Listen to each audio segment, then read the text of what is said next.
YouTube, what's going on? It's your boy Pave the Way, Chris, and I'm back with another video.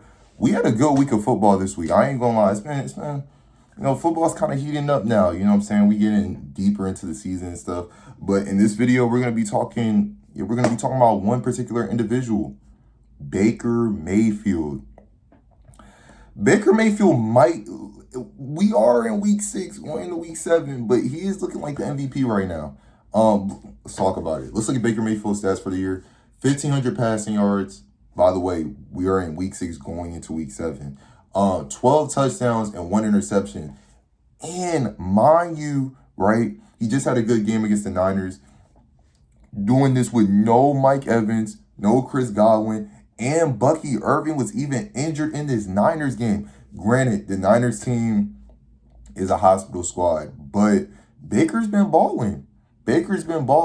And you know this, I know if you're coming from the TikToks, Reels, or short, whatever, I know you hear me say this a lot. But Baker Mayfield's story is interesting out most individuals, you know what I'm saying? Like Josh Allen, yeah, he did win MVP last season.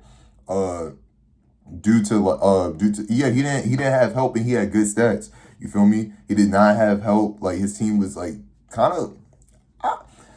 I'll go as far as saying this Bucs team right now is currently worse than the Bills offense, and like because at least James Cook, they didn't even have Bucky Irving. You see what I'm saying? I get they have the rookie and stuff, but come on, a rookie game, we gonna hype up a rookie. But Baker Mayfield's story is interesting because coming from the Rams, or my fault, coming from the Panthers, the Browns, the Browns were pretty much done with him. Panthers, he had a terrible time period on the Panthers. Actually, we could pull up those stats right now just to check it out. Or my fault. On the Rams, my fault. Started off on the Rams. Didn't really have a good run on the Rams. Four for 2. Just wasn't the best. He did have one good drive or whatever with the Rams, but Rams gave up on him. Went to the Panthers, 6 for 6. And the Bucs gave him a chance. Brady just left at this point. Brady retired. They said, let's take a chance on Baker Mayfield. Baker Mayfield comes in, throws 4,000 passing yards, 28 touchdowns, 10 picks. Next season has another insane season, 41 touchdowns, 16 picks, 4,500 yards. And now this season, still balling. And this leads into high possibilities for the Bucs to be able to make a run this year. Because let's be honest, Brady just came to that team. They didn't really, obviously, all right, I'm not going to make it seem, they did add AB, they did add Leonard Fournette, but the team was kind of already pre-established before he came there. The main thing with the Bucs that they needed was a quarterback at the time. And Jameis Winston, before then, he was having 30 touchdowns, 30 picks. That's still an insane 30 for 30. But he will have high passing yard games. The offense was never the issue.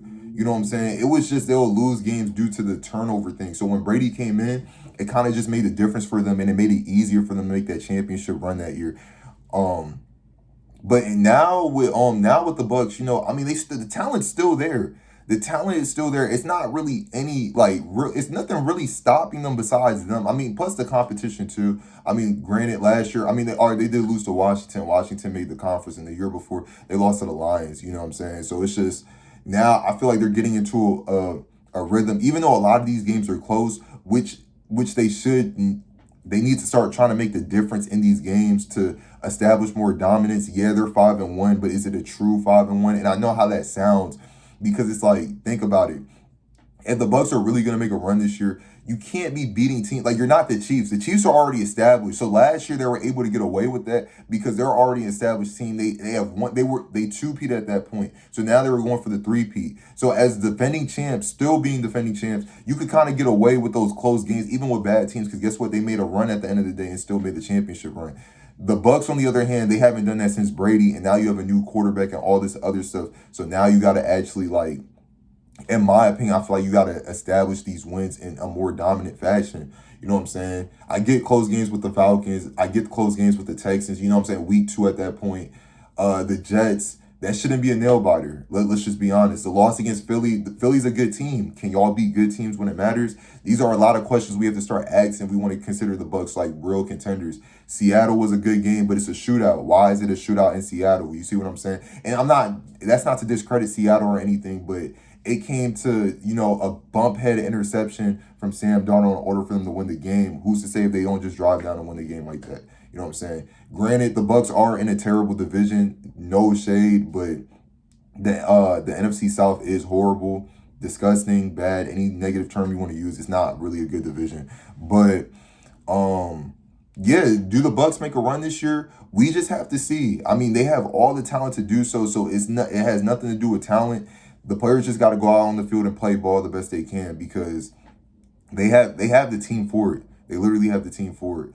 More on Baker Mayfield though. I'm proud of him. You know what I'm saying? He's getting better as time goes on. He did have a rough period, but he now made up for it. Is getting better as time goes on. And to be honest, he might actually win the MVP of the league. He might actually win the MVP of the league. I know Josh Allen was the big talk of discussion to begin with. Lamar's completely out. I don't know if Mahomes. I mean, Mahomes just had a 4-touchdown game against the Lions, but I don't really know too much with Mahomes. Right now, I feel like the top guys are between Baker and Josh Allen. I may be forgetting someone. I might.